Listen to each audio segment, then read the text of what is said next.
Bonjour et bienvenue dans ce 9e épisode de Fait Main, votre podcast sur les créatrices entrepreneuses.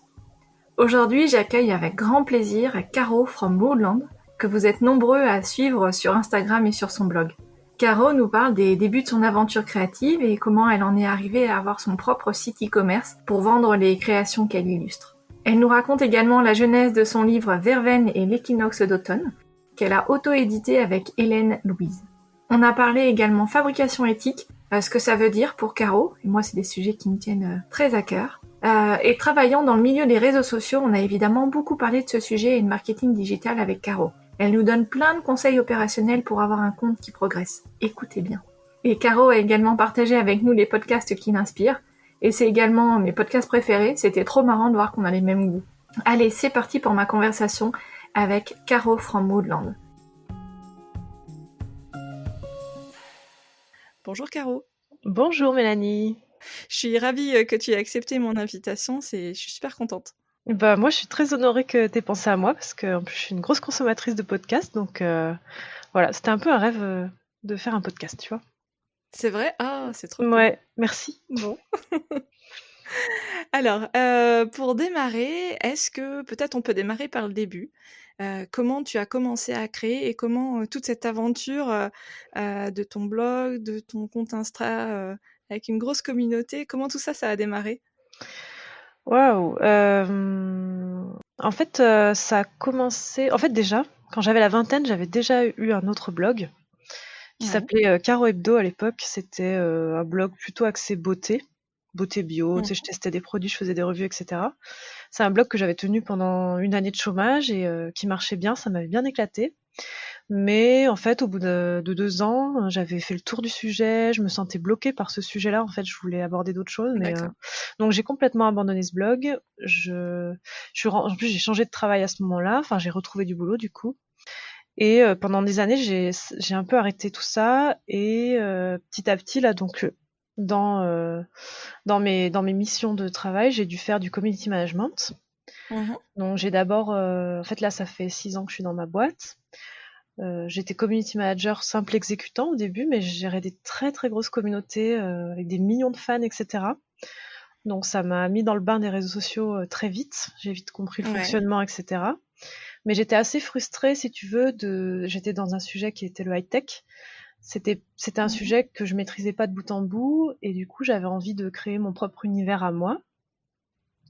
Et en Ouais. parallèle de ça, en fait, au bout d'un an, on m'a changé de poste. Je suis devenue social media manager pour une nouvelle marque, enfin un nouveau site que lançait le groupe dans lequel j'étais, dans la décoration de chambres d'enfants, la puériculture, etc.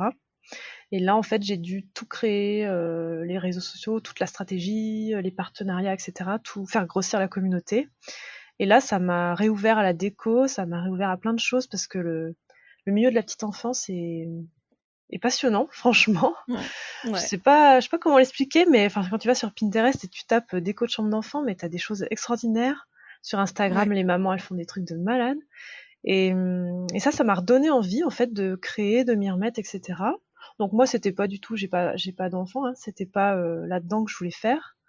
Mais en fait, je faisais déjà des soirées Halloween, des choses comme ça. Et mes collègues de boulot me disaient, oh là là, mais tu devrais montrer ce que tu fais, c'est cool et tout. Donc du coup, ça m'a un petit peu travaillé.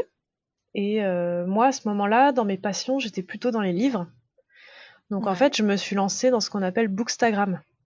D'accord. Donc en fait, mon compte Insta, d'abord, c'était un compte Bookstagram. Voilà, c'était, je lisais des bouquins, je faisais des revues. Le blog était là. D'ailleurs, le blog était ma plateforme principale au début. J'avais pas trop Ouais. prévu de développer l'Instagram. Et puis les choses se sont fait naturellement parce que forcément sur Instagram c'est beaucoup plus simple. Tu postes une Mmh. photo, tu mets ton avis, tu as tout de suite des retours, etc. Et les blogs, c'est vrai que c'était un petit peu en perte de vitesse il y a quelques années. Donc j'ai développé à fond la communauté Bookstagram, mais ça a été comment dire, un espèce d'exutoire. C'était vraiment, je m'éclatais quoi.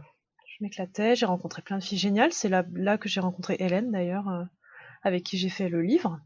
Ouais.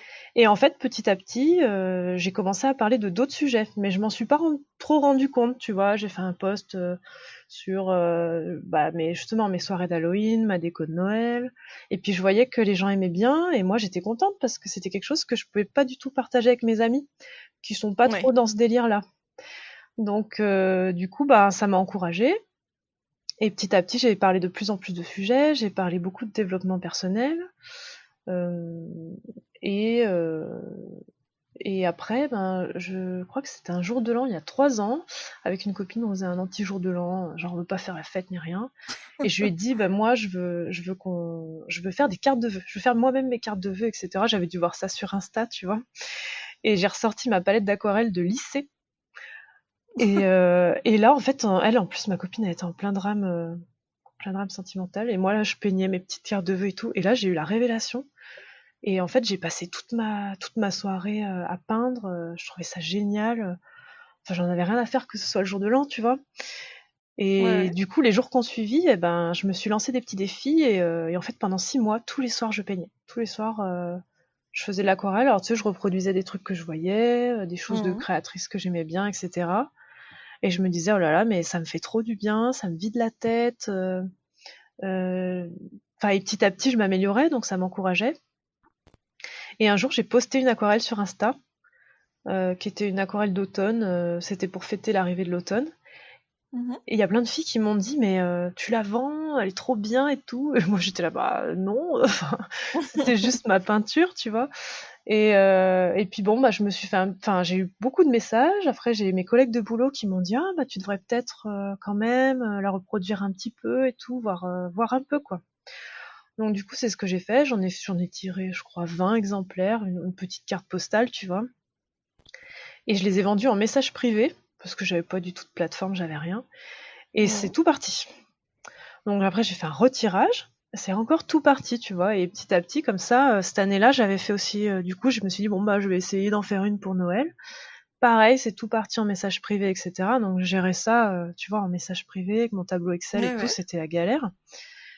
Donc, Et t'avais, à l'époque, excuse-moi, t'avais combien de personnes sur ton compte qui te suivaient? j'avais peut-être 1000 personnes, 1500 personnes. D'accord. C'était pas Oh, c'est déjà énorme. un beau compte. Oui, Oui, alors, oui, ouais. c'était déjà un beau compte, mais c'était pas. Enfin, Ouais, de toute ouais. façon, moi, j'aurais jamais cru. Déjà, j'aurais jamais cru que mon compte prendrait un virage comme ça, tu vois. C'était. Mhm. En fait, j'ai un peu saisi les opportunités comme elles venaient, et je me Ouais. suis laissé prendre au jeu à chaque fois, et au final, c'est ça qui me boostait à chaque fois à faire de nouvelles choses. Enfin, ma confiance en moi dans tout ça, je l'ai vraiment prise dans ma communauté, hein. Ça, c'est sûr. J'aurais pas eu cette idée-là toute seule, en fait. Ouais, ouais. Bon, bah, c'est génial, c'est une super histoire. Bah ouais. Et du coup, ben, l'année d'après, je me suis dit, bon, cette fois, je prends une plateforme pour vendre, tu vois. Mhm. Donc, Ouais, ouais, j'avais pris une plateforme qui s'appelait Ticktail, qui a fermé ouais. depuis. C'était un genre de Etsy. Mhm. Et c'était pas mal. Ça m'a permis du coup, j'avais fait beaucoup plus de modèles, beaucoup plus de reproductions. Et pareil, ça a très bien marché. Et du coup, cette année, je me suis dit, bon, bah, cette fois, je fais mon propre site, vu que ma plateforme avait fermé. Et voilà. Mais c'était un sacré défi aussi de faire son propre site. Oui, c'est ce que j'allais te demander. Alors, parce qu'en même temps, tu es dans l'univers du digital. Est-ce que il y a des choses, voilà, comme la plateforme e-commerce, ça t'a donné un peu de fil à retordre ou alors tu t'es fait accompagner, t'as fait toute seule? En fait, c'était assez en fait, comment dire? J'avais un peu l'urgence de me dire, parce que j'étais en train de faire le livre à ce moment-là avec Hélène, j'avais l'urgence de me dire: «Bah, où est-ce qu'on va vendre le livre?»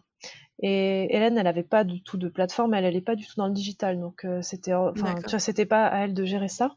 Donc je lui Mmh. ai dit: «Bon, écoute, je vais trouver une solution». Moi, j'avais quand même envisagé à ce moment-là de me dire: «Est-ce que je ouvre un Etsy ou pas?»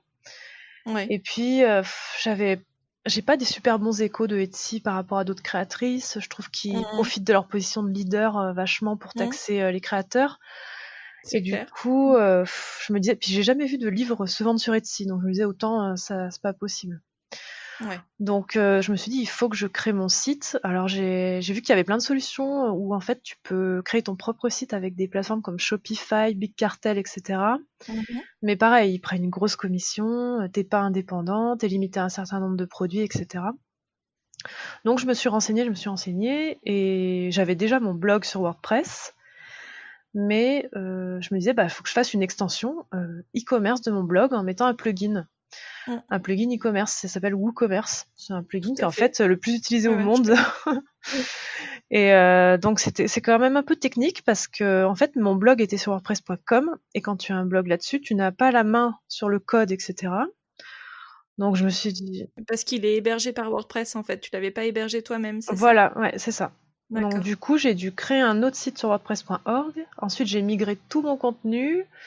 Donc du coup, je me suis hébergée sur OVH cette fois. Et oui, je me suis fait aider un petit peu. En fait, c'était une période où j'avais une amie d'amis qui, elle, créait son business et elle avait besoin de conseils dans les réseaux sociaux pour faire sa stratégie, etc. Et ça, c'est quelque chose que moi, je sais faire. Mmh. Donc, elle m'a demandé conseil et je lui ai dit, bah écoute, toi, je savais qu'elle était un peu dans le développement ou les choses comme ça. Je lui ai dit, bah toi, tu sais faire ça, moi, je sais faire ça. On a besoin chacune des compétences de l'autre. Et ben, échangeons nos compétences. Donc, du coup, moi, je lui ai fait des petits cours pratiques et puis elle est venue m'aider à migrer, etc. Et puis après, je me suis beaucoup aidée de tutos. Ouais. Et j'ai aussi mon copain qui est, lui, il est dans le digital aussi, qui m'a un petit peu aidé parce qu'à une époque, il avait eu un blog. Enfin, en fait, je me suis beaucoup renseignée auprès de mon entourage, quoi. Mmh. Et je t'avoue que c'était quand même une période assez difficile parce que t'as tout le temps des problèmes techniques qui viennent se rajouter, parce que t'as pas la bonne version de ton navigateur enfin, tu vois, en Ouais. gros, voilà. Mais je suis vraiment contente d'y être arrivée parce que maintenant, je me sens hyper libre de faire ce que je veux, quoi. Tu vois, je peux ajouter les Ouais. plugins que je veux, les fonctionnalités que je veux et c'est pas rien. Et ça, c'est sûr. C'était à quelle période, tout ça, tout ce travail? C'était cet été, au mois d'août. D'accord. Ouais, donc Ouais. c'est tout frais, quoi, entre Ouais, guillemets. ouais, c'est tout frais et puis, D'accord. en fait, j'ai fait ça dans l'urgence, hein, comme d'habitude. Donc tous les soirs, j'étais dessus, jusqu'à minuit. Enfin, des fois, je finissais en larmes, en crise de nerfs, parce que, bah, ça marchait pas comme je voulais, j'avais l'impression que j'allais perdre tout le contenu que j'avais déjà fait. Enfin, tu vois, tout le temps des trucs comme ça. Ouais. Alors quand le jour où ça marche, je te jure, tu trop heureux et alors quand, la première vente arrive, tu te dis: «Oh là là, mais j'espère que tout va marcher, tout va être supporté», et en fait, tout a marché donc c'était cool. Oui, les blogs, c'est pas forcément toujours évident et puis dès qu'on touche à la partie e-commerce, quand on travaille pas avec une agence, par exemple, qui va gérer cette partie-là, c'est pas toujours évident. Mais du coup, tu as réussi et alors maintenant, tu as mis à rude épreuve, ta boutique e-commerce, pour, cette période de Noël. Ouais. Visiblement, ça s'est bien passé, à en croire tes stories et tes sacs entiers de colis. Oui, ouais, ouais, complètement, bah, en fait, j'ai l'impression que chaque année, ça prend un cran de plus Ouais. et chaque année, ça me demande de plus en plus de m'organiser, en plus de mon travail et Mmh. voilà, cette année, j'ai même posé des congés parce que franchement, l'année dernière, en fait, je m'étais complètement, épuisée, à gérer Ouais. ça parce que je pensais que je pouvais arriver à tout faire et puis, bah, en fait, on peut pas arriver à tout faire, correctement donc du coup, il faut faire des concessions, quelque part pour arriver à tout Mmh. gérer, quoi. Ouais, ouais, ouais. Mais je suis contente parce que cette année, enfin, tu vois, par exemple, pour Noël, j'avais beaucoup, beaucoup de colis à faire, mais je trouve que j'ai bien géré mon temps et j'ai pas été trop stressée, donc je progresse, tu vois, à ce niveau-là. Bah, e-commerçant, c'est quand même un métier, hein. Donc toute la partie logistique et tout ça, c'est pas rien. Ouais, Donc c'est jouer à la marchande, mais en version quand même un peu un peu évoluée. ouais, ouais. Donc ça a certainement un côté rigolo. Enfin, moi, je sais que ça m'amuse, un petit peu de faire ça de temps en temps, mais et encore, c'est vraiment, dans des proportions très, très faibles, mais ça doit être quelque chose quand même. Mais ça veut dire que tu t'es bien organisée.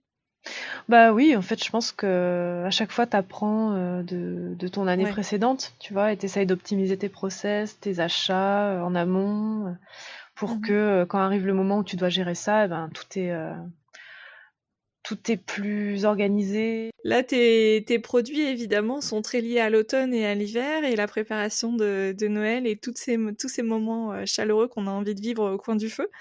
Les Dans la période un peu plus, printemps, est-ce que tu as des créations qui sont spécifiques que tu vas proposer aussi? Comment tu vois les mois à venir de ta boutique?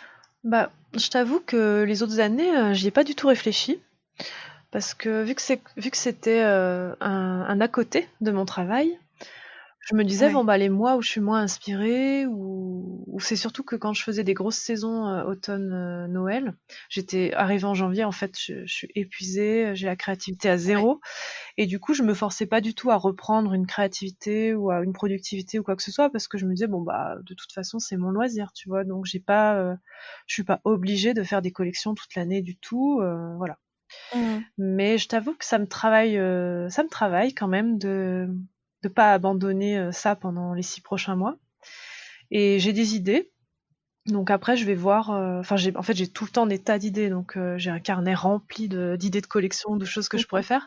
C'est juste que je pense que je vais quand même prendre le temps de me reposer. Et après, je verrai. Tu vois, je verrai en fonction de mes inspirations, ce que j'ai envie de produire, ce que j'ai envie de créer en fonction du temps que j'ai à consacrer à ça. Ouais, ouais, ouais, je comprends.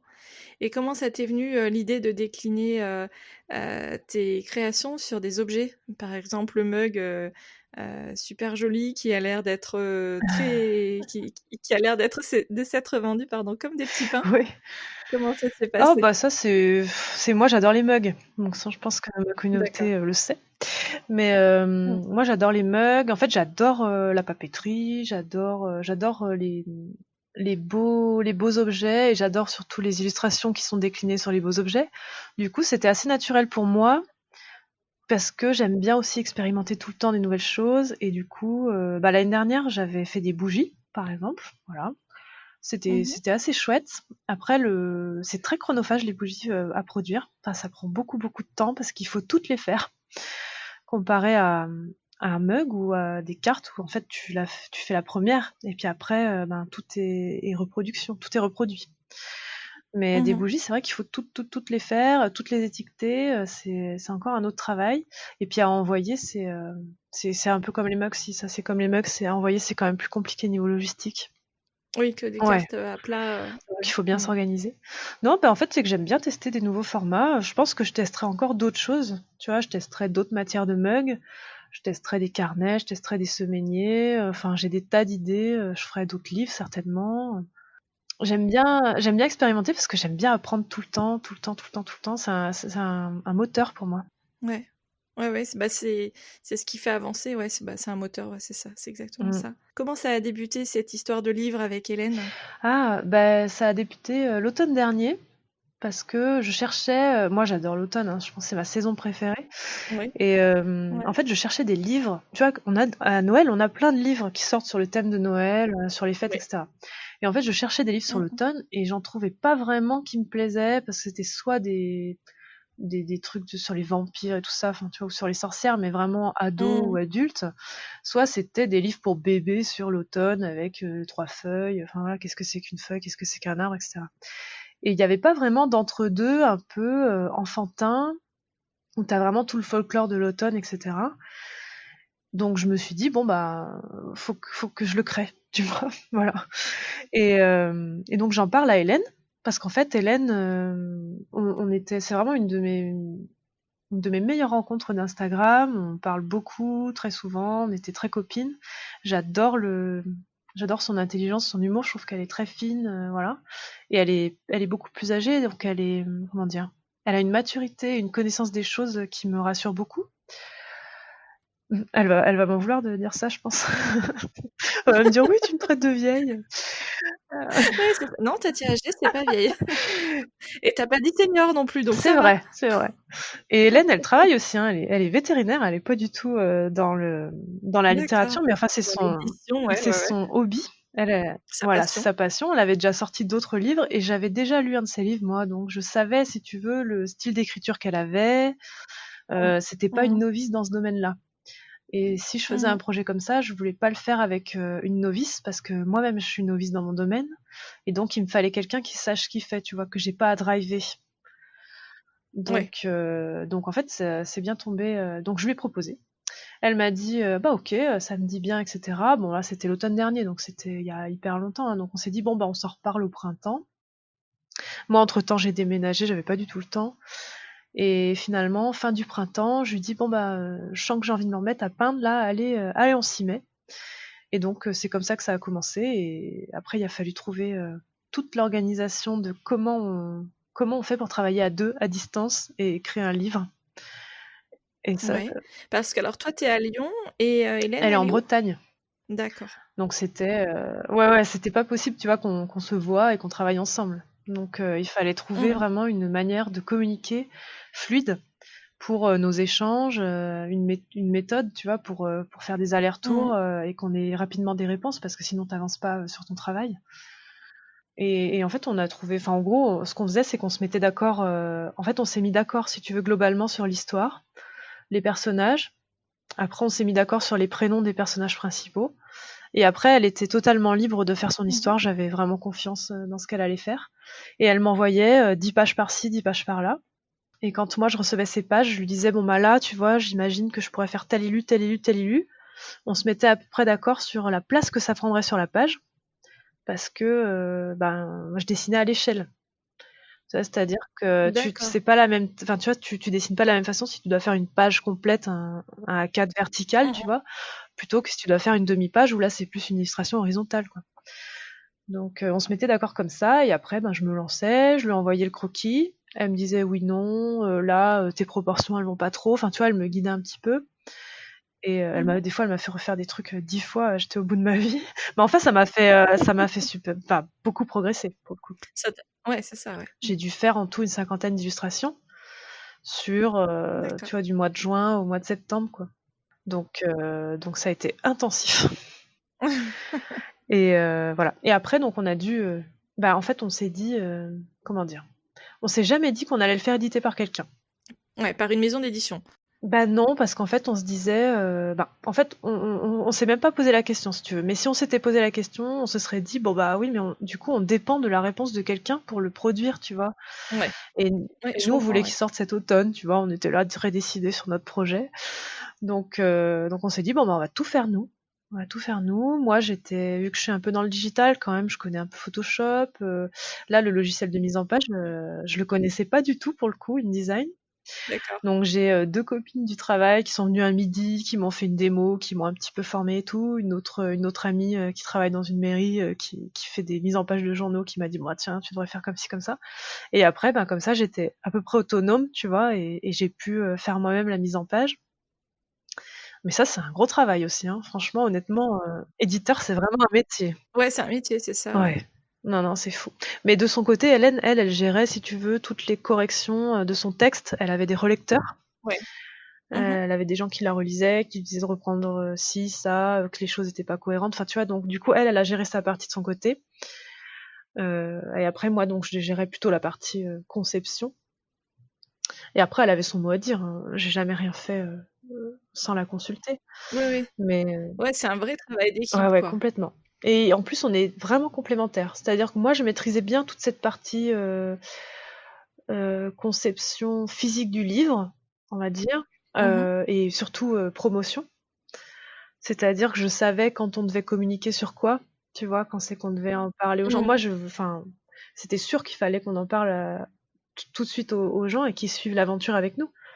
Ouais, puis ça fait un teasing, tout au long, du projet qui est effectivement, qui permet de faire adhérer au projet et de créer une Ah attente. bah, ouais, ouais, totalement. Et puis c'est tellement, si tu veux, enfin moi, des fois je revois, j'ai mis les stories en une de Verveine justement, et des fois je les revois, tu sais, et je me dis: «Mais pétard, là j'étais en train de faire le croquis», tu vois? Et les gens ils voyaient ça et maintenant ils l'ont dans les mains le livre, tu vois? Ils l'ont reçu. Et c'est fou, de C'est fou et surtout c'est le timing, en fait, qui est quand même impressionnant. Et je pense que vous avez eu raison de le faire, par vous-même. Parce qu'en fait, aujourd'hui, le livre, il existe ouais. et si vous aviez dû, attendre effectivement, comme tu disais tout à l'heure, si vous aviez dû attendre la réponse de maison d'édition, pour, finalement lancer ou pas le projet, Ah bah, tu l'aurais jamais fait. on Ouais, on en l'aurait jamais fait. ouais, voilà. Ouais. Bah, je pense qu'en fait, il faut pas trop réfléchir, tu vois? Tu as envie de faire un projet, tu le fais Mmh. parce que si tu attends après quelqu'un, qui te propose, Ouais, tu vois? Bah, c'est tu ça. fais jamais rien, quoi. Ouais, mais je trouve que c'est important, de dire ce genre de choses parce que souvent, tu sais, on entend les gens dire et c'est certainement ce qui s'est passé pour eux, mais c'est pas forcément le cas pour tout le monde. Les gens qui disent, bah, par exemple: «J'ai été contacté par une maison d'édition» ou «Telle personne m'a contacté» et cetera. En fait, tu vois, comme, on m'a choisi pour faire ça. Mais le problème, c'est que ça arrive pas nécessairement, Ben, ultra non, ouais, fréquemment. c'est clair, c'est clair. Et que tu vois, en plus, on a tendance, et puis en plus, on est des femmes. Alors, je suis désolée, encore une fois, messieurs, je dis souvent ça parce que, en fait, j'ai l'impression de ne faire que le podcast pour des femmes, parce qu'évidemment, je suis une femme, et puis toutes les créatrices que je suis sur Insta, par exemple, ce sont que des femmes. Donc, mais c'est vrai qu'en plus, comme on est des femmes, et on a l'impression que vraiment, il faut qu'on connaisse, enfin, qu'on sache exactement. Je vais pas arriver à dire ce que je veux dire. Mais en fait, si je fais le parallèle avec, par exemple, un process de recrutement, Ouais. heu, il paraît que, quand on est une femme, il faut qu'on soit, qu'on matche à 100 de l'offre d'emploi pour postuler, alors qu'un homme, c'est 40 ou 60 de match, si Ouais. tu veux. À partir du moment où il va dire: «Bon, maintenant, c'est bon, je postule», alors que, voilà, il a que, je sais plus Oui, si mais je c'est crois que j'ai 40 ou déjà 60 entendu, un truc là-dessus. Mmh. compétences. Ouais. Pour fermer la parenthèse sur cet aspect un peu féminisme, et cetera, il y a un bouquin que je vous recommande qui est génial. Ça s'appelle, En avant toutes en français, et c'est, Sheryl Sandberg. C'est une des, dirigeantes de Facebook, qui a écrit ça, et c'est plein justement de stats, de ce type-là. C'est hyper documenté, sur, le fait que justement, en tant que femme, on a un vrai rôle à jouer, une vraie prise de conscience à faire au niveau de tout ça, de nos possibilités, de nos capacités, et juste pour se mobiliser un peu et se bouger, quoi, en disant que voilà, c'est pas parce qu'on est des femmes qu'on peut pas y arriver. Il y a une histoire aussi un peu de sororité derrière, de dire, il faut qu'on se soutienne entre Mmh mh. femmes, voilà, surtout de pas se mettre de bâton dans les roues, et tout est vraiment, très sur enfin, très centré sur le côté, vie professionnelle, et voilà, avec plein de chiffres, et cetera. Enfin, c'est super intéressant, et ça fait prendre conscience justement de la place des femmes dans la vie pro, et moi, j'ai eu l'impression vraiment comment dire, d'avoir d'autres réflexions sur le sujet, des choses aussi, pour lesquelles je me rendais pas compte, que effectivement, bah, on était comme ça parce qu'on était des Ouais. femmes, en fait. Parce qu'on est, toi, il y a un côté très, inné où en fait, bah, on nous a toujours appris à être gentil, à être sage, à être tout Oui, ça, on est conditionnés, et tu veux dire? Mmh. voilà, ouais, et du coup, il y a plein de comportements, qu'on a qui sont déclinés à partir de ça, enfin, qui découlent à partir de ça. Et enfin bon, bref, tout ça pour dire que, c'est super que tu dises que voilà, vous vous êtes prises en main, et vous avez pas attendu qu'on vienne vous chercher pour, faire un truc, Bah, quoi. je pense qu'il faut faire ça pour tous ces projets, en fait, parce que sinon tu n'avances Ouais. pas sur ton cheminement enfin, sur ton chemin à toi, en tout cas, Mmh. pro perso, enfin, je sais pas comment on appelle ça. Moi, c'est un peu les 2 en même temps là, Mmh. mais oui, oui, il faut absolument, montrer ce que tu fais surtout. Ouais.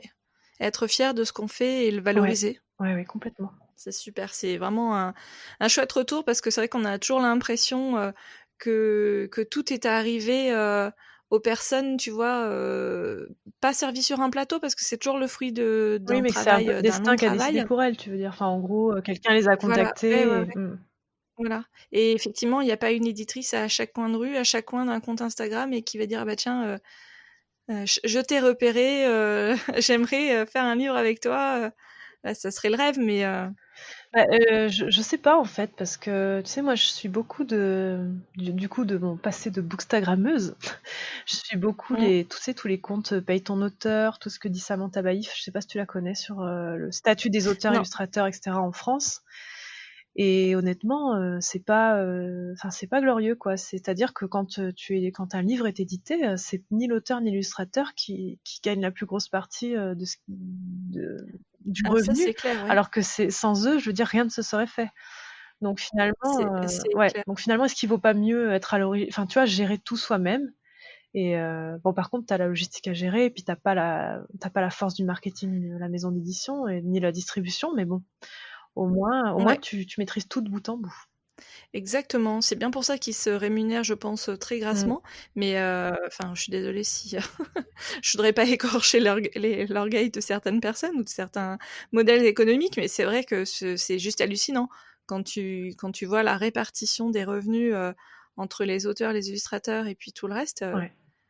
Je suis Bah, complètement c'est d'accord avec toi. Je injuste, m'étais ouais. déjà fait la Mmh. réflexion, ouais, ouais. Mais après voilà, comme tu dis, toute la partie promotion, des livres, distribution, logistique, ouais, c'est vrai que c'est compliqué. Et puis c'est pareil, la fabrication en tant que telle du bouquin, ça doit pas représenter grand-chose finalement dans le coût du livre, dans le coût final, Bah, à dans leur le coût de échelle, oui, vente. je pense pas. Ils en impriment tellement, enfin, tu vois, des millions que... Ouais.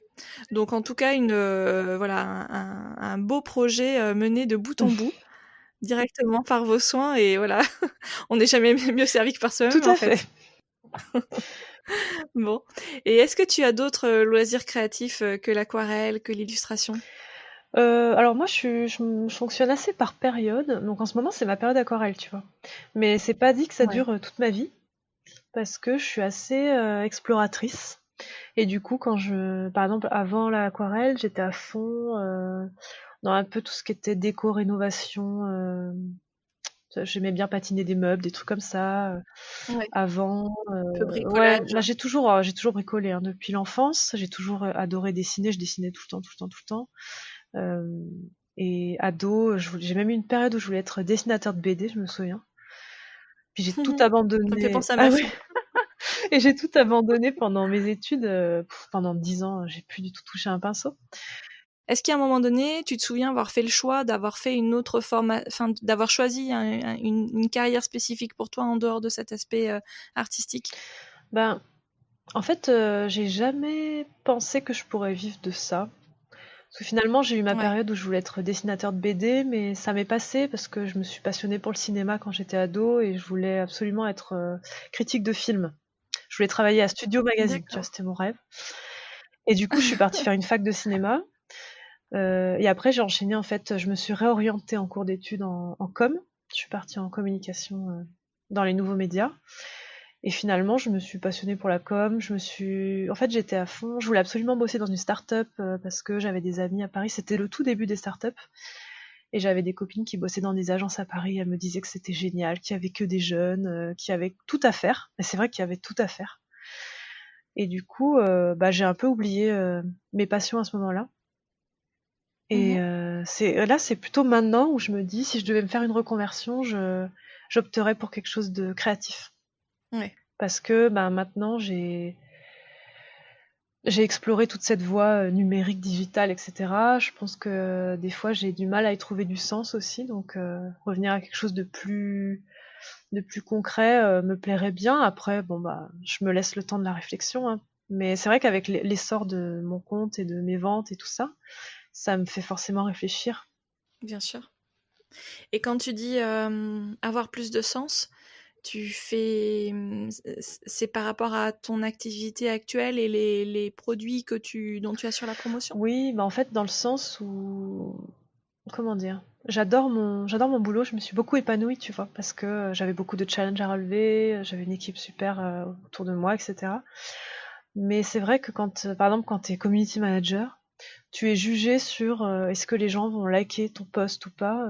Ils vont le voir entre le Mm. post de, je sais pas, la Banque Postale et celui de la SNCF.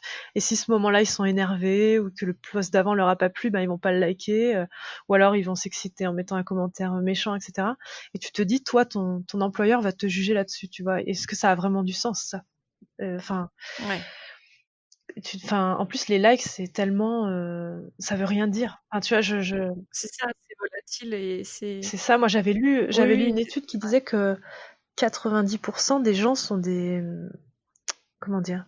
Ils regardent en fait. Enfin, il y a que 10% des gens qui agissent vraiment sur Internet. C'est-à-dire qui like, qui commentent ou qui font des posts ou qui font des blogs, tu vois, qui alimentent Mm. le contenu.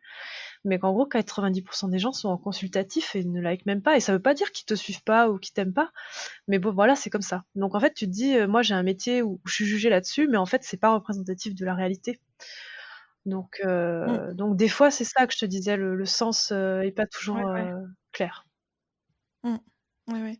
Parce que c'est des gens qui n'ont pas compris que leur, leur engagement auprès des comptes qu'ils aiment dépend de leur like. Donc ils vont progressivement ne plus voir le contenu qu'ils aiment parce qu'en fait ils interagissent pas avec ce contenu. Oui, mais après, tu sais, pour les marques, c'est comment dire, moi là, je bossais pour des marques, par exemple, bah, c'est normal que les gens ils likent pas forcément les trucs de marque, tu vois, c'est pas des personnes, ils sont pas Oui, obligés de le faire. On leur demande, enfin, c'est juste si mhm, tu veux que on a enfin, tous ces métiers sont des métiers très récents, très jeunes. C'est un microcosme, là, Mmh. les réseaux sociaux où la manière de mesurer l'audience et la performance, elle est, comment dire, entre ce qui est réellement qualitatif et ce que tes patrons pensent que ce qui est qualitatif, il y a une différence, tu vois. Mais Ouais. parce que eux, en plus, ils sont pas Mmh. nés avec tout ça, ils ont pas grandi avec tout ça, et donc ils croient que ce qu'ils voient, entre guillemets, tu vois, et du coup, bah, s'il y a pas assez de likes, ils vont penser que tu fais pas forcément du bon travail. Alors qu'en vrai, c'est pas ça, une communauté qui marche, c'est pas les likes, quoi, tu vois, c'est est-ce que les gens sont engagés avec toi? C'est plutôt ça qui Mmh. est important, et c'est ça qui fait que les personnes après, elles vont être fidèles à toi. C'est clair, et l'impact en plus sur les ventes, si jamais, c'est des marques qui vraiment font le parallèle entre les 2, il est pas évident, quoi. Parce qu'en plus, c'est très lié, au contexte économique, à la Oui, saison, à que sais-je, la période du mois, totalement, enfin, totalement. c'est Il y ultra a ça, compliqué. et il y a en plus le fait que, bah, par exemple, toi, tu vas faire un post avec un produit que tu vas promouvoir. Le Google Analytics, si tu veux, il va prendre en compte que la personne l'a acheté via les réseaux sociaux que si elle like sur le lien qui est là sur le post. Alors que la personne, elle peut le voir, tu vas faire une capture et se dire, bon, bah, ce week-end, j'irai voir sur le site et puis je l'achèterai. Et là, la vente, elle sera pas attribuée aux réseaux sociaux. Donc, en fait, c'est très Exactement. aléatoire. C'est clair. Alors Google Analytics, c'est, l'outil d'analyse de trafic que, beaucoup de webmasters, de webmarketeurs, de communicants utilisent, quasiment Bah tous, oui, oui, bah, c'est pour un peu le seul qu'on effectivement, ait, hein. ouais, ouais, ouais, suivre, les transactions, suivre les conversions. C'est ça. Mmh. C'est effectivement un gros souci. Mais en plus, Analytics, c'est pas Les toujours conversions 100% indirectes. fiable. Donc, ça te donne une tendance, tu Non, vois, mais ça te donne pas des chiffres exacts, quoi. exactement. OK, et est-ce qu'il y a des, peut-être des loisirs, créatifs, du bricolage, que tu aurais, commencé à regarder de près, mais finalement auquel tu as pas trop adhéré?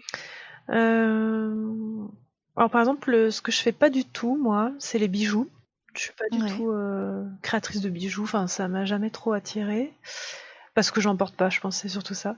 Non, il y a un truc que je voulais vachement m'y mettre et puis que finalement j'ai abandonné, c'est le bullet journal. Ouais. Parce que, en fait, je pense que c'est un truc que j'aurais adoré adolescente, tu vois. Parce que je tenais beaucoup de carnets, de trucs comme ça. Mais là, adulte, j'ai essayé de m'y mettre, mais en fait, j'ai besoin. Ça a pas marché pour moi parce que déjà, ça prenait trop de temps pour me mettre en forme. Et j'ai besoin d'avoir devant moi mon planning. En fait, je marche plutôt par semainier, tu vois. Si je dois ouvrir un livre pour voir mon planning, ça marche pas. D'accord. Mais par contre, j'adore en regarder. J'adore les gens qui font ça. Je trouve ça super beau. Ça marche. Oui, oui, mais moi je suis comme toi.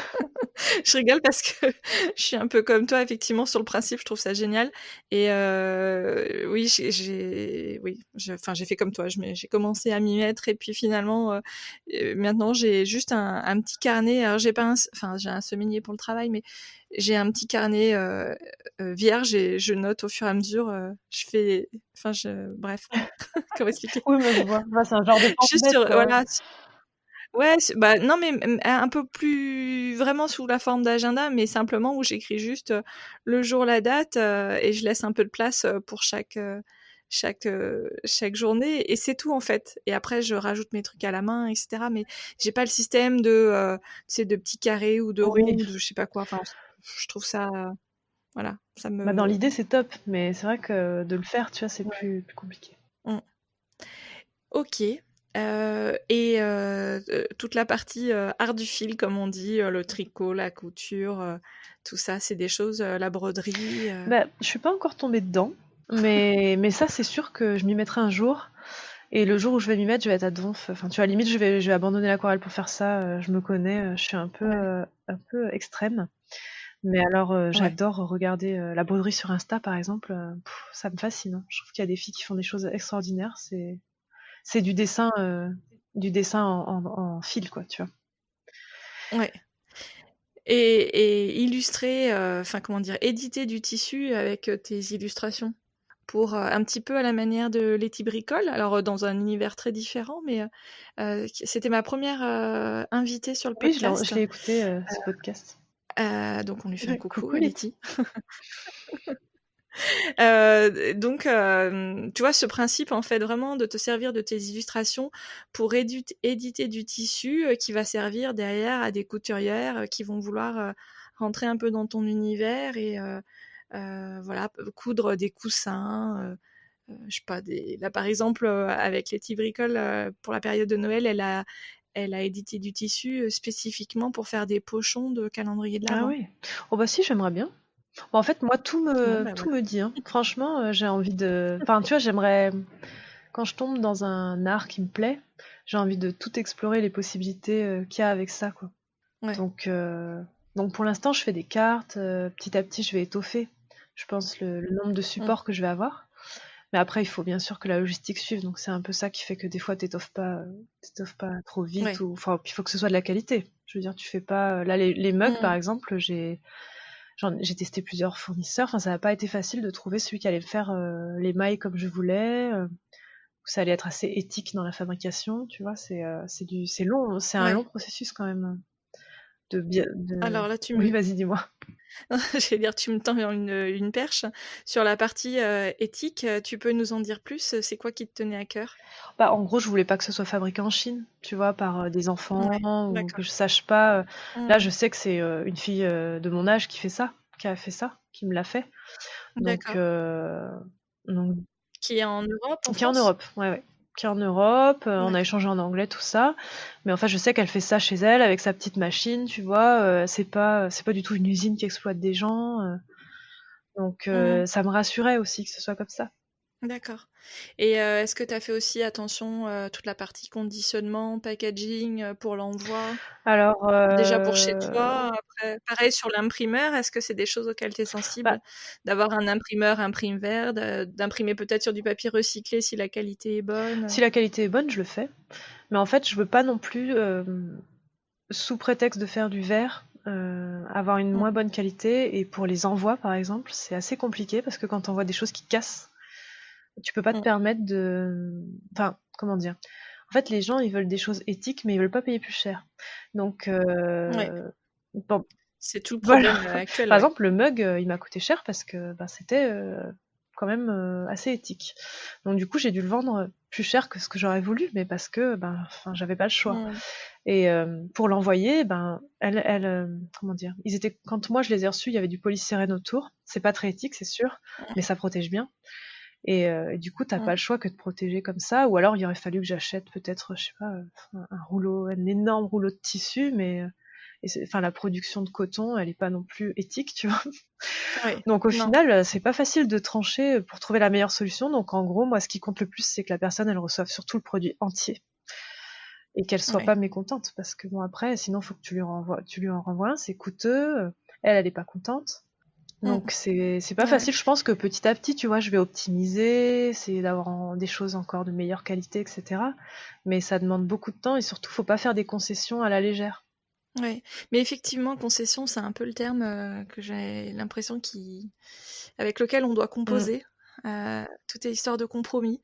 Parce que c'est pareil, on dit non au plastique, mais en fait, il y a plein de choses où le plastique, il est quand même difficile à Ah bah oui, remplacer. oui, même pour l'hygiène ou des choses comme ça, hein, des produits. Mm. Mmh. Bon, enfin, c'est un vaste sujet mais en tout cas, je trouve ça super parce que vraiment, enfin moi, c'est quelque chose qui me tient particulièrement à cœur et on voit que progressivement, tout ça, ça commence à rentrer dans les mœurs et à la fois pour nous à la maison et à la fois en entreprise, chez les créateurs, donc c'est vraiment vraiment chouette et puis vital, Oui, non, mais c'est sûr, surtout. c'est sûr. De toute façon, on va tous aller vers ça, mais c'est juste qu'il faut arriver à trouver les bons compromis. Ouais, ouais, ouais. Est-ce que, tu t'es sentie confrontée au syndrome de l'imposteur? Vu que t'as pas fait, par exemple, d'école d'art, de choses comme ça, tu as appris, bah, en dessinant au fur et à mesure, en faisant tes peintures au fur et à mesure. Est-ce que c'est, quelque chose qui te parle? Ah oui, oui, totalement. Je le ressens constamment. Même, Ouais, même en ayant une boutique qui marche, tu vois. c'est terrible, Ouais, hein? non, mais Hein. je sais pas trop d'où ça vient, mais oui, c'est sûr que de pas avoir fait d'études là-dedans, ça aide pas. De... Ça me le fait aussi quand je découvre des illustratrices. Enfin, ça me le fait, ouais, quand je vais sur Instagram beaucoup. Ou sur Pinterest, c'est vrai. Parce que je découvre des filles qui ont un Ouais. talent fou. Et je me dis, oh là là, mais ce qu'elles font est magnifique. Enfin, je veux dire, j'arriverai jamais à faire des trucs comme ça. Et là, je me dis, oh là là, mais tu n'es pas légitime. Mais bon, Ouais, heureusement, j'ai ma communauté qui me soutient et qui me rassure, mais c'est vrai que ça, t'as une petite voix dans ta tête qui te fait douter. ouais. Et j'imagine, alors tu parles de ta communauté, mais j'imagine que tes proches aussi ont un rôle important dans tout ça, Bah, un rôle de soutien. bah oui, oui, mes collègues de boulot, mes copines de travail me soutiennent beaucoup et me poussent beaucoup. Il y a Ouais. peut-être des choses que je n'aurais pas faites, tu vois, si elles m'avaient pas dit, bah allez, lance-toi, essaye, t'as rien à perdre, des choses comme ça. Mm. Voilà, bon, mes parents, ils étaient assez détachés de tout ça parce qu'ils étaient pas du tout sur Instagram, donc voilà, cette année ils y sont, ils me suivent, alors ça y est, maintenant ils me posent plein de questions, ils sont contents. Mais au début, je pense qu'ils voyaient ça un peu d'un œil, genre tiens, c'est bizarre, tu vois, elle fait des dessins, elle les reproduit, comment elle fait pour les vendre, c'est bizarre. Et mon copain me soutient bien sûr. Ouais. Et au moment où tu as dû fixer le prix de tes créations, de tes produits, comment ça s'est passé? Bah, j'ai fait de manière assez pragmatique, si tu veux. Je me suis dit, bon, déjà, combien ça me coûte à faire, à emballer, à envoyer. Et Mhm. donc ça te donne déjà le prix minimum, tu vois, en Une gros, la base. base Ouais, ton coût de ton coût revient. de, voilà. Et après, je suis allée faire un benchmark de mes concurrentes. Je suis allée voir un peu sur Etsy, voilà, sur plein de filles que j'admire, tu vois, des illustratrices que j'aime beaucoup. Je suis allée voir combien elles vendaient leurs œuvres, etc. Et puis j'ai fait une espèce de moyenne et je me suis située comme ça. Ouais, Mais c'est pas d'accord. facile, hein, Ok. mais bon. C'est pas facile. Et puis, est-ce que tu as été tentée peut-être aussi un peu de sous-évaluer ton travail ou de dire non, mais je vais pas vendre ça si cher Bah oui, enfin, en fait, des fois, tu vois. En fait, le problème, c'est que si certaines illustratrices sous-évaluent le leur, du coup, ça fait baisser cette Mm, moyenne, tu vois. Et du coup, tu te dis, ben, sauf que tu mm, sais mm. pas, elles, si elles en vivent ou pas. Donc, tu te rends pas compte. Enfin, ouais, c'est pas facile.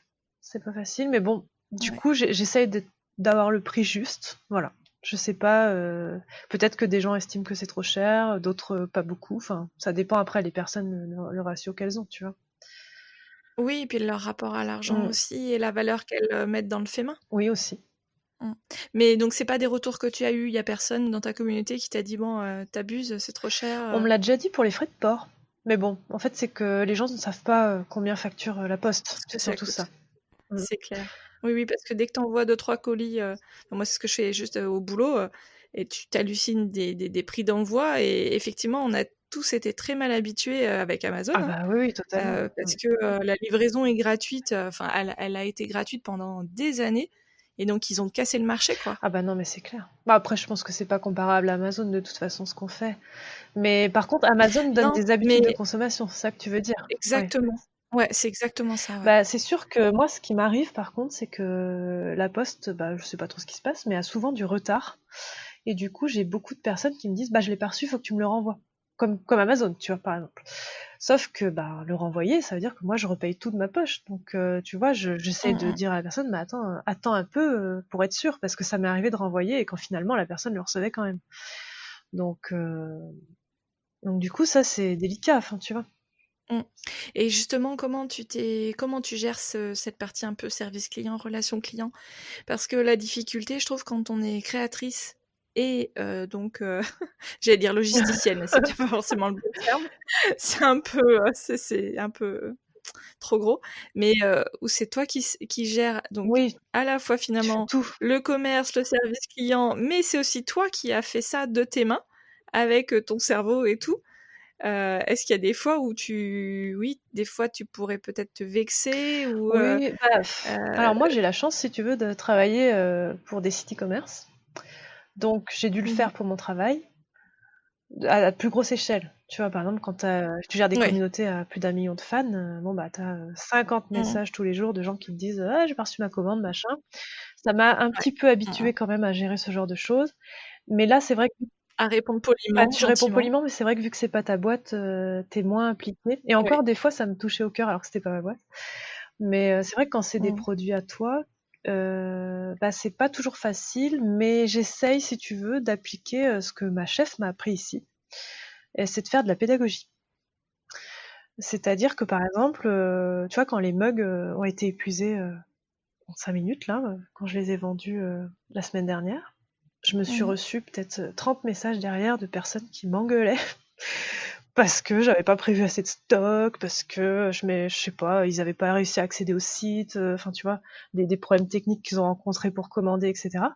Et là, j'étais à deux doigts enfin tu vois, ça m'a pris au cœur. Je me suis dit mince, enfin, ça m'a Ouais. mis en rage parce que les gens étaient mécontents de moi. Donc en plus, moi, je l'ai pris pour moi, enfin tu vois, fille Oui, oui, bah, je émotionnelle, tout vois ça, tout ça. complètement. Ouais, ouais, je vois bien. Et du coup, je me suis dit bon, ok, tu peux soit t'énerver, genre en mode coup de gueule sur Insta, machin et tout. Bon, je l'ai fait un petit peu. J'ai quand même dit bon ben, vous m'avez un peu malmené. Essayez de comprendre quoi. Pourquoi je peux pas en fournir plus et pourquoi ça a été épuisé vite. Enfin, moi, j'y peux rien. Au final, moi, je mets en ligne et puis après, bah, ma foi, je maîtrise plus rien. Mmh. Et du coup, bah, la semaine qui a suivi, et ben, j'ai filmé toute la préparation des colis pour leur montrer, si tu Ouais. veux, par l'image, ce que ça L'envers représentait. du Voilà, décor. ce que ça représentait en termes d'implication, de temps.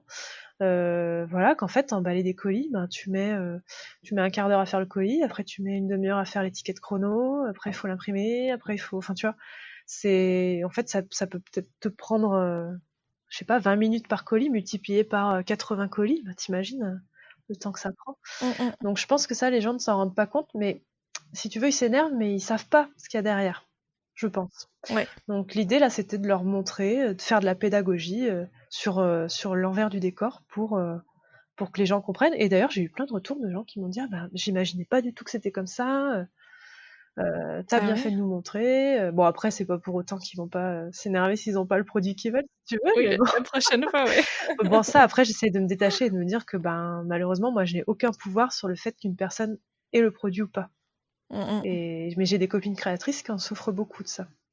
Ouais, mais j'avais vu tes Mm. stories, sur le sujet, mais c'est quand même assez dingue. Effectivement, à la fois les gens s'offusquent quand on voit les conditions de travail, par exemple, dans les grands entrepôts des gros sites e-commerce.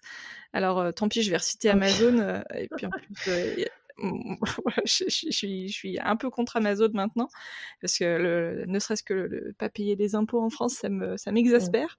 Mais bon bref, donc effectivement, on s'offusque de ces conditions de travail-là, où, voilà, c'est des machines quoi, littéralement. Et à côté de ça, effectivement, on vous met on vous malmène un peu sur la logistique qui va pas assez vite, les stocks qui sont pas assez nombreux, ouais, c'est chaud quand même. Oui. Mais après, je pense que c'est plus par ignorance que par volonté de nuire, Ouais, tu vois. bon, espérons. Oui. Il faut Essayons de prendre du recul. voilà, c'est ça, bienveillance et tout Tout ça, ça, tout tout ça. ça. OK. Quelle approche, des réseaux sociaux tu as? Parce qu'alors, en plus, tu es dans le «cœur du système» entre Oui. guillemets, heu, on peut pas faire plus au cœur. À la fois donc sur cette approche, pro, donc tu connais, parfaitement, les rouages, d'Insta et des autres réseaux sociaux. Hem, Quand il s'agit, de faire ça, pour toi, j'imagine que du coup, tu avais plein de choses où tu savais que ça allait fonctionner. Est-ce que tu as été surprise par certaines choses? Est-ce que, du coup, là, vu que c'est toi qui es, au centre de tout ça et c'est pas la marque, dépersonnalisée, déshumanisée, est-ce que du coup, tu as fait certains choix aussi, tu vois, voilà, par exemple, évidemment, de te montrer, alors évidemment, peut-être pas, mais de montrer un peu, donc l'envers du décor, chez toi, et cetera, et de parler aussi un peu de ta vie personnelle? Bah, ça s'est fait progressivement. En fait, au début, si tu veux, vu que je gérais en pro des communautés, mon compte à moi, je voulais que ce soit ultra clean. C'est-à-dire que aucune, comment dire? En fait, si tu veux, dans les réseaux sociaux, il y a quand même aucune méthode miracle, même en pro. Tu as des Mmh. accélérateurs, tu as des tricheries, mais bah, nous, dans le travail, on n'en faisait pas, hein. Par exemple, on n'achetait pas d'abonnés, mais par exemple, tu sais que si tu fais un concours, c'est Mmh. un accélérateur. Il y a des Ouais. bonnes pratiques à appliquer, mais c'est des bonnes pratiques, si tu veux, qui sont du bon sens. Après, moi, je les connaissais parce que bah, dans le travail, j'ai tellement tout optimisé que, par exemple, tu as des heures de poste, tu as des heures où il faut poster, et tu as des heures où il vaut mieux Mmh. éviter de poster, et c'est clairement lié à la consommation que les gens ont des réseaux sociaux. Bien sûr qu'il faut être régulier. Si t'es pas régulier, les gens sont perdus. Moi, en fait, sur mon compte perso, je voulais vraiment que tout soit authentique. parce que dans le travail, c'était authentique si tu veux, parce que moi j'avais quand même une vision même en pro d'un community management qui Mmh. était humain. Je discutais beaucoup avec Mmh. les gens des communautés que je gérais, parce que je voulais qu'ils aiment la marque, parce que je croyais vraiment en la marque, tu vois. Donc Oui. j'aimais vraiment les produits qu'on vendait, donc du coup, c'était pas du tout dur pour moi de faire ça bien, etc. Mais quand c'est vrai, quand c'est toi, c'est encore plus fort, parce que c'est vrai que les gens ils réagissent à toi quand ils te disent qu'ils adorent ce que tu fais et tout, ça te touche au cœur, voilà. Donc moi en fait, si tu veux, j'ai mis mes bonnes pratiques au service de ce que j'avais à montrer. Je pense que c'est sûrement ça qui fait ma force pour mon compte en fait. C'est parce que Mmh. quand j'ai quelque chose à montrer ou à exprimer, si tu veux, j'ai une manière de faire qui sûrement est plus optimale que quelqu'un qui sait pas du tout. Mais c'est tout. Mmh. Après, si le contenu est pas intéressant, il est pas intéressant, quoi. Que tu le présentes bien ou pas, ou que tu le postes à la bonne heure ou pas, voilà. Mais moi, je sais par expérience qu'il faut soigner le fond et la forme absolument. Tu peux avoir des aquarelles magnifiques, mais si tu ne sais pas les prendre en photo et les montrer, ça marchera pas. Tu peux faire des magnifiques Mmh. photos, mais faire des aquarelles moches, ça marchera pas non plus, tu vois. En gros, il faut vraiment, il n'y a pas de formule magique, mais il faut une espèce d'équation, un espèce d'équilibre entre le fond, la forme, la façon dont tu montres, qui soit cohérente. Voilà, il faut que tu sois régulier. Il faut que tu postes pas tous les jours forcément, mais au moins 2-3 fois par semaine. C'est sûr que si tu postes quand les gens sont au travail, bah oui, ton post sera moins vu. Forcément, les gens consultent au petit-déj. Donc il faut que ton post il Ouais. soit posté juste avant ou pendant le petit-déj, ou le midi, ou le soir. Mais si tu postes à 14h quand tout le monde est retourné au travail, tout le monde n'a pas accès à Instagram de son travail, ou tout le monde n'a pas le droit de le faire. Donc tu as forcément moins d'audience à ce moment-là. Oui, mais alors si tout le monde poste au même moment? Ah bah après, c'est l'algorithme qui définit, quoi. Et là, c'est un peu obscur, hein. C'est-à-dire que tu sais pas.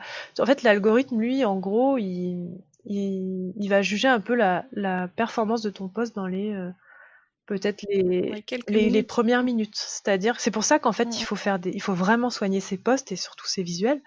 Parce que si ton visuel est bien, et ben, il va être liké beaucoup plus vite, tout de suite par les gens. Et du coup, s'il est liké tout de suite par les gens ou commenté, l'algorithme va se dire: oh là là, il est bien, je vais encore plus le pousser. Et du coup, la fois d'après, il va se dire: ah Exactement. celui-là, celle-là, elle avait un visuel qui a bien marché la dernière fois, je vais lui pousser tout de suite, tu vois. Et en fait, si tu le fais régulièrement et que tu essayes d'avoir que du qualitatif, enfin, dans la mesure du possible, hein, et Mmh. l'algorithme, du coup, il va toujours partir d'une base toujours un peu plus haute. En tout cas, toujours stable. Alors que si tu arrêtes de poster pendant une semaine, ça va redescendre et ça va être beaucoup plus dur de remonter derrière. Comme la course à pied. Oui, non mais complètement. Complètement, c'est totalement ça. Alors après, C'est de je l'endurance. connais pas tu vois, les rouages de l'algorithme, c'est quelque chose d'hyper obscur, hein, mais c'est un peu des Mmh. bonnes pratiques comme ça à avoir pour, si tu veux, pour optimiser tes chances que ton post y soit vu, pour que tu sois Ouais. entendu surtout et que tu montres ton travail. C'est ouais, non, non, mais c'est exactement ça, mais tu vois, moi, je me dis, ça prend Ça tellement de prend du temps temps. et en fait, je crois que Ouais. ça m'amuse certainement beaucoup moins, que plein de personnes et je me dis que c'est ça qui fera la différence. Est-ce que, on peut parler un petit peu de tes sources d'inspiration? Ah, tu nous as dit tout à l'heure qu'au niveau des chambres d'enfants, tu avais découvert un univers, super. Est-ce qu'il y a d'autres univers comme ça? Qu'est-ce que tu regardes? Quels outils tu utilises? Quels livres? Quels magazines? Alors moi déjà je suis beaucoup pour le coup, je suis beaucoup inspirée par les saisons, pour ce qui est de l'automne et Ouais, l'hiver, ça c'est sûr, et du folklore qui entoure tout ça. Hem, j'ai beaucoup l'univers de la petite enfance qui m'inspire. Je pense que je suis une grande enfant, donc du coup, c'est vrai, j'achète encore des livres pour enfants parce que je les trouve beaux. Voilà, parce que l'illustration m'emporte, tu vois? Donc j'ai grand plaisir à en acheter encore. Je suis beaucoup de créatrices sur Instagram, je suis beaucoup de choses sur Pinterest. Pinterest, c'est vraiment une source ouais. d'inspiration, énorme. Voilà, en fait, comment dire? Je fais de la veille toute l'année moi, tout le temps. C'est-à-dire que, Mmh. je peux voir une story et ça peut me donner une idée, et donc je vais faire une capture et puis je vais la garder dans un coin de ma tête, et puis un jour je vais me dire: «Ah putain, mais c'est vrai que j'avais eu cette idée-là», et je vais aller rechercher la photo, et je vais me le Mmh. rappeler. Donc je suis sans arrêt en train de noter des idées, enregistrer des images, parce que je sais que ça me servira un jour, tu vois? Donc Ouais. voilà. Donc ça, et c'est vrai que je suis beaucoup inspirée par, J'écoute beaucoup de podcasts, c'est bête, mais ça me donne des fois des idées plus dans la façon de gérer tout ça. C'est clair. Alors, quel podcast tu nous recommandes? J'en écoute dans des sujets tellement différents. Euh, en développement personnel, il y a Change ma vie, bien sûr, Ouais, évidemment. évidemment, qui est On dit bonjour à Clotilde. à Clotilde. Ça a vraiment changé ma vie et ma vision des choses quand même. Ouais. J'aime beaucoup les podcasts d'entrepreneuriat, de Le Gratin. J'aime beaucoup Ouais, Le Gratin, par exemple. pareil. On dit bonjour à Bonjour Pauline. Pauline. J'adore. Qu'est-ce que j'écoute? Vlan, tu Ouais, me disais j'aime bien aussi? Vlan parce Alors, que on dit bonjour Grégory. Grégory. Mais en fait, j'ai comment dire? Lui, c'est vraiment suivant les sujets qu'il aborde. Il y a des sujets qui ne m'intéressent pas du tout, mais j'adore dès qu'il parle du cerveau, dès qu'il parle de développement personnel. Après, quand ça part trop trop loin dans certains sujets, j'ai un peu de mal à suivre, mais D'accord. Alors, tu vois, moi, je me suis fait exactement la même, enfin, la réflexion inverse, que ce soit pour le gratin ou pour Vlan. C'est que il y a des fois, effectivement, des sujets qui t'inspirent moins comme ça quand tu lis le titre et les deux, trois premières lignes. Et puis, en fait, j'écoute quand même, ne serait-ce que des fois parce que quand je suis en train de courir, eh ben, l'épisode d'après se lance, tu vois, et tu dis, bah non, je vais pas m'arrêter et tout ça. Et en fait, à chaque fois, je suis super contente de l'avoir écouté. ouais. Non, mais c'est vrai qu'on Donc, découvre des pareil. sujets comme ça. Mais j'ai fait Ouais, un article de blog sur tous mes podcasts préférés, si jamais ça t'intéresse. Va j'irai falloir que regarder je le alors. mette à jour et que je te rajoute dedans, mais bon. Ça marche.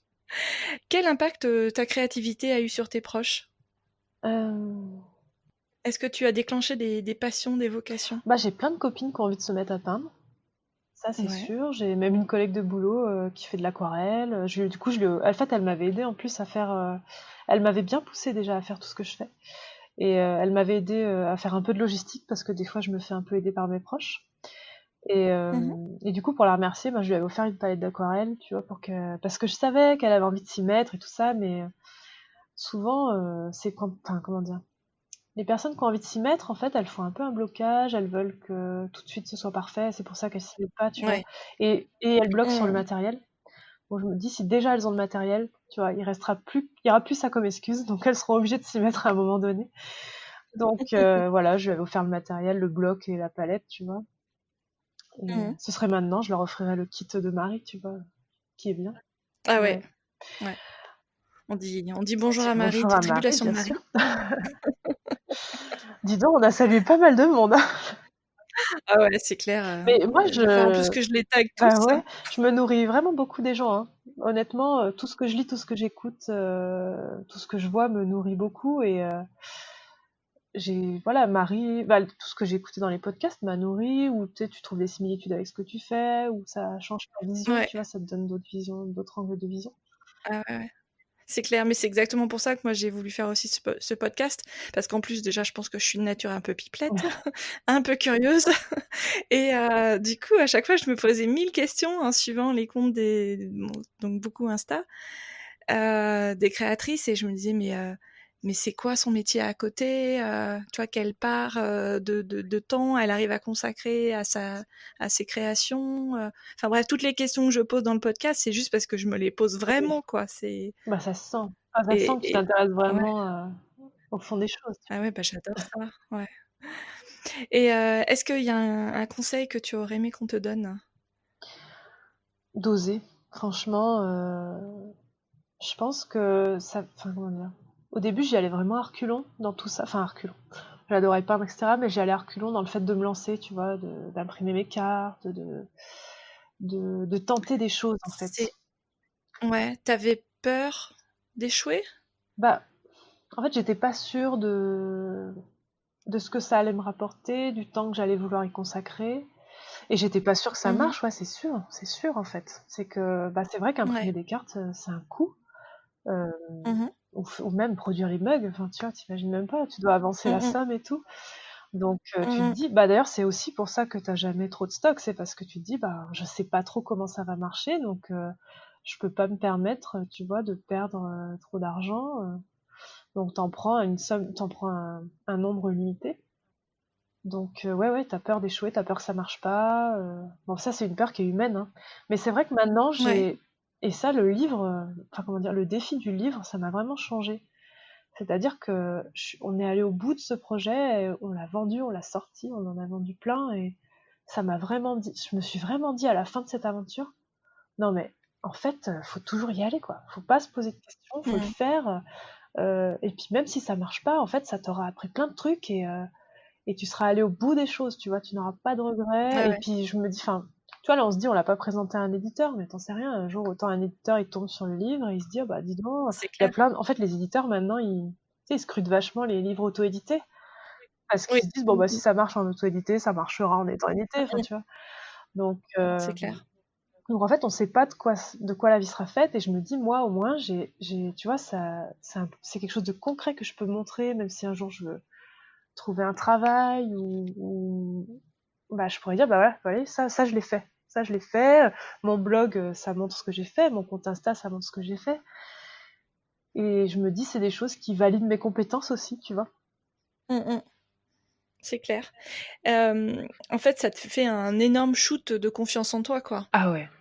De voir que tout de suite ça réagit, tes mugs se vendent en un rien de temps et tout, ça doit être très fort à vivre. Bah, t'as un peu du mal à y croire, en fait. C'est paradoxal Ouais, parce que oui, ça te donne confiance, tu te dis, mais en fait, quand tu reçois les compliments, tu te dis, enfin, comment dire, c'est hyper dur à croire qu'en fait, c'est vraiment pour toi, et que c'est, même des ouais. fois, le livre, je te jure, des fois, je dis à Hélène, non, mais des fois, je me rends pas compte que c'est nous qui l'avons fait, tu vois, quand la première fois qu'on a fait la prévente en septembre, là, que les chiffres, ils faisaient que monter, là, sur le site, enfin, du coup, elle m'écrivait tous les quarts d'heure pour me dire, alors ça en est où, ça en est où? Et c'était incroyable. Et même quand t'as le chiffre final, tu t'y crois pas. Et moi, j'y ai pas cru tant que j'ai pas vu le livre chez les gens en photo, tu vois, en story. Mm, Et quand on a fait la dédicace, on a fait une dédicace à Lyon en personne. Pareil, ouais. je pensais que personne n'allait venir nous voir, tu vois, qu'on allait être comme deux cruches derrière notre table, et que les gens allaient passer hyper mal à l'aise devant nous, tu vois. Et en fait, non, on a eu tout le temps des gens qui sont venus nous voir et qui nous disaient, mais c'est génial ce que vous faites et tout. Et t'arrives pas à y croire, t'arrives pas à croire qu'on te juge. Enfin, je sais pas comment dire. C'est bizarre, mais ça met un coup de boost énorme, en fait. Ouais. Ouais, c'est clair. Ça te dérange de nous dire combien vous en avez vendu de livres? Pour se rendre compte un peu des volumes On en a ou... vendu 800. Ouais, c'est Mm. énorme. Bah, honnêtement, on pensait en vendre 150 avec Hélène. On était là, on faisait les paris. Bon, allez, Ouais. honnêtement, on va en vendre 50, mais dans nos rêves, on en vendrait bien 150, tu vois. Et vous avez pas 800 proches, quoi. Non, C'est pas que vos proches qui ont acheté le non, bouquin. non, du tout. Et c'est ça qui est fou, quoi. C'est-à-dire que mais le pire, c'est que les proches, en fait, ils comprenaient pas l'aventure qu'on vivait. Moi, tu vois, je sais pas, j'ai des copines où ma mère, elle me disait, oui, tu m'en mettras un de côté, je t'en prendrai un, c'est genre pour te faire plaisir et tout ça. Ouais, c'est ça. Et en fait, tu disais, mais en fait, j'ai pas besoin que tu me fasses plaisir, tu vois, je m'en sors toute seule et tout ça. Mais mes parents, ils ont tenu à l'acheter eux-mêmes, tu vois, pour me montrer qu'ils me Ouais, soutenaient et tout ça. Donc, ils sont passés par le site et tout. Ils ont fait ça comme des grands. Ouais, non, c'est fou, c'est fou. Bah, ça donne envie de faire une ouais, suite, mais c'est vrai que c'est tellement de temps que tu réfléchis à deux fois quand même. ouais. Et est-ce que ça vous met la pression aussi, peut-être un peu? Ben, Non? je sais pas, parce que la pression, on l'a tellement eu pour le premier, parce qu'on a dû relever tellement de défis, et on s'est tellement donné, que maintenant, si tu veux, on a déjà la méthode, on saurait Mmh beaucoup mh. mieux s'organiser, on aura appris de nos erreurs ou des choses qu'on aurait dû mieux faire. Mais c'est plus que, faut voir si on va arriver, enfin maintenant qu'on sait l'implication que ça demande, tu vois, je sais même pas si on avait su l'implication que ça demandait, je sais même pas si on se serait lancé au final. Ouais. Mais c'est marrant parce que toutes les invitées, que j'ai eues jusqu'à présent, celles qui ont écrit un livre, alors effectivement Marie, Letty Bricole et tout ça, elles m'ont toutes dit que c'était, ce qui avait été la source du plus gros défi, Ouais. quoi. Bah, c'est vrai, en fait, on se rend pas du tout compte, tu vois. C'est pas juste dessiner 50 dessins, tu vois. Ou Mmh mh. Hélène faire un texte. Déjà, il faut que le texte soit de qualité.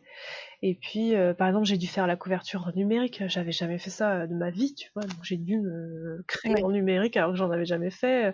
J'ai dû tout ce qui est lié à l'impression, c'est très compliqué. Les formats d'envoi, de marge, de coupe, de machin.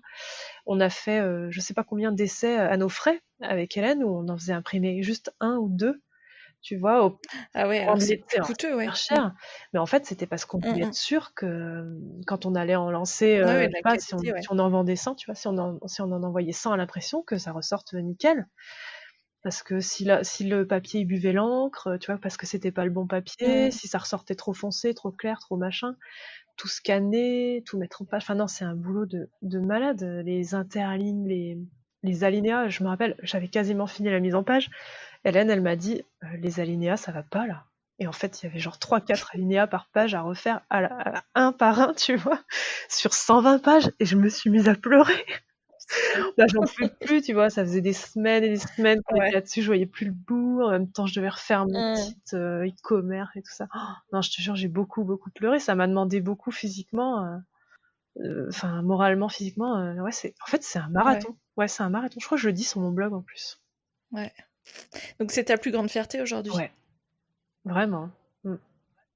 Ça a été mon plus gros défi, si Bon, tu veux, et j'ai l'impression que ça m'a été un tremplin aussi pour tout ce qui va venir. ouais, sûrement. Et je suis vraiment heureuse de l'avoir partagé avec Hélène parce que on est une super équipe. Mais c'est certainement, encore mieux de le vivre à 2 que de le vivre tout seul. Ouais, ça doit être dur seul. Bah, sauf si t'as un Mmh. éditeur qui est derrière toi, tu vois, parce que il te Oui, cadre. Mais c'est vrai que seul, c'est-à-dire que t'as personne pour te dire ce que tu fais est bien ou pas bien, ou c'est dur de s'auto-juger, tu vois. oui et puis après nos proches, sont peut-être un peu saoulés de comme moi quand je montre mes cartes à mon mari, ils finissent par me dire toujours, la même chose: «Oui, oui, c'est bien». Mais au bout d'un moment, bon, je pense que Ah ça bah gonfle. ça a été un peu compliqué pour mes proches par contre parce que tant que si tu veux, je pense qu'ils m'ont pas pris au sérieux sur le livre, tant qu'ils l'ont pas vu. Enfin, tant qu'ils ont pas vu que c'était Ouais, concret. Mon copain, par exemple, il comprenait pas que je passe, toutes mes soirées après le travail, à peindre ou à être sur l'ordi, tu vois, à régler des bugs, des machins ou faire de la mise en page. mmh, Ça lui a pas mal, pesé. Et pareil, pendant mes vacances cet été, bah, j'ai passé du temps à peindre. Enfin, ça a pris beaucoup sur mon temps avec mes amis, et j'ai des amis qui comprenaient pas pourquoi j'allais pas à des soirées ou que je prenais pas le temps de ouais, les voir parce que je leur disais bah non, faut que je peigne pour mon livre et tout ça. Alors, ils sont là, tu sais, ils devaient se dire non mais alors l'autre, ouais, son livre qui ne sortira ouais, jamais. son livre. Donc ça, tu vois, il fallait vraiment qu'on aille au bout parce que sinon ça n'aurait pas justifié aussi tous ces sacrifices. Ouais et le fait de, j'ai appris ça justement dans un épisode du Gratin. Coucou Pauline. Pauline. De le fait de le fait de dénoncer à haute voix et de partager, auprès de tes proches, cet objectif, ça l'a certainement aussi, rendu plus concret et ça t'a poussé, à l'atteindre cet objectif ou pas? Le fait d'avoir dit pardon, bah, voilà, je vais écrire un livre, enfin je vais illustrer un livre, avec Hélène, on va faire ci, on va faire ça et cetera. Il va sortir à tel moment, on s'occupe de ci, de ça, tu Bah vois? oui, oui, je pense que ça, c'est un peu comme quand tu dis je vais arrêter de fumer ou des trucs comme ça. Oui, oui, ça aide si tu veux à tenir, mais comme quand tu vois quand même dans le regard des autres qui sont un peu dubitatifs, quoi. Donc du coup, il faut quand Ouais. même que la force tu l'aies en toi et que tu y crois à fond. Et heureusement, avec Hélène, Mmh on y mh. croyait toutes les deux et on se soutenait beaucoup là-dedans. Parce que... Et puis moi, c'est quand je l'ai annoncé à ma communauté que là, je me suis dit, waouh, t'as plus le choix, t'as plus le choix. Parce Ouais. que Hélène, tu vois, elle me disait, parce que des fois, elle me sentait. On a eu plusieurs périodes en fait où moi j'étais complètement dépassée parce que c'est vrai que c'est quand même plus long de peindre que d'écrire. Ouais. C'est pas que c'est plus dur ou parce que les deux ont des défis à relever. Enfin, c'est vraiment, il y a pas un Mmh mh. truc plus facile que l'autre. Mais c'est quand même plus Mmh. long de peindre une scène que de l'écrire. Et du coup, il y a des fois où je me suis retrouvée un peu dans des, je sais pas si on peut appeler ça des goulots d'étranglement, où j'avais vraiment beaucoup, beaucoup de choses à faire avant des dates butoirs. On s'était donné des dates butoirs quand même, hein, pour une Ouais. première impression test, tu vois, ce genre de choses. Et je me retrouvais complètement dépassée, pleurer au téléphone et tout ça avec elle. Et elle me disait, bah, tu sais, au pire, on le sort pas le livre. Alors ça, c'était embêtant, tu vois, de se dire qu'on y renonce. Mais elle me disait, au Mmh. pire, si vraiment tu craques, bah, on le sort pas. Et ça me rassurait, en fait, parce que, bah, et c'est pour ça que je te disais qu'Hélène, elle a cette maturité qui me rassurait. C'est parce que elle pouvait comprendre l'implication que ça demandait, que c'était pas de la mauvaise volonté de ma part ou quoi que ce soit, mais qu'il y avait beaucoup de défis à relever et que c'était pas un parcours de santé, quoi. Donc, Ouais, ouais, c'est ça. Mais après, en même temps, effectivement, pour essayer un peu de prendre de la distance par rapport à ça, il n'y avait pas de question de vie ou de mort, il n'y avait pas Non, d'enjeu finalement dramatique. non, et même quand tu C'était l'annonces, pas financièrement, tu vois, t'avais pas de vraiment d'enjeu financier lié à ça qui aurait pu mettre en péril ton cadre de vie ou que non, c'est sais-je. vrai, c'est vrai. Et c'est pour ça, en fait, ça finalement, de qu'elle me dise des choses comme ça me rassurait et je me Mmh. reprenais un coup de boost en me disant, ou même des fois, je me confiais à des copines créatrices et elles me disaient: «Bah, prends un week-end là, pose-toi, décroche en Mmh. fait. Ne Ne fais fais rien. rien, Ouais. décroche, ne fais rien pour ton blog, rien pour, Caro Framboulande et Mmh. cetera et pars en week-end avec ton copain, aller marcher et tu verras quand tu reviendras, ça ira mieux» et à chaque fois, tu reviens reboosté, ouais et du coup, c'est un conseil que je donne aussi Mmh. moi maintenant. Très bien, parfait. Eh ben écoute, je te propose, de nous quitter là parce que ça fait déjà un petit moment qu'on discute. Ah bah, écoute, moi j'aurais pu rester un moment, hein, tu sais? Ouais, c'est cool. Bon, donc Caro, je te remercie, infiniment pour, le temps que tu as pris, pour, enregistrer cet épisode avec moi. En plus, il y a eu deux-trois petits soucis techniques, Oui. mais, bon, on n'y pense déjà Non, plus. on l'a relevé, on l'a relevé. On l'a relevé. Bravo, et puis, surtout, voilà, bah, bonne poursuite, de toutes ces aventures créatives. Je pense que tu vas certainement encore, régaler ta communauté, dans les mois à venir, C'est gentil, bah, avec j'espère. plein de nouveaux projets. Et puis oui, j'espère qu'on va pas attendre, l'automne prochain, l'hiver prochain, pour avoir des nouveautés, Non, des nouvelles non, créas. non, j'ai déjà plein d'idées. Bon, super. Bon, merci mille fois, Bah, Caro. merci à toi, Mélanie. Me revoici, j'espère que cet épisode vous aura plu autant qu'à moi. Si vous me voyez quand je fais le montage des épisodes, j'ai toujours un sourire presque un peu niais quand je nous écoute. Et ça me fait ça avec chaque invité. J'aime tellement ces sujets, ça m'éclate. Si vous aussi, prenez quelques secondes pour nous faire un coucou sur Instagram, à Caro et à moi, ça nous fera extrêmement plaisir. N'oubliez pas de vous abonner au podcast sur votre plateforme d'écoute pour être tenu au courant de la diffusion des nouveaux épisodes. Et abonnez-vous également au compte Instagram, c'est @podcastfaitmain. À très vite pour un nouvel épisode de Fait main.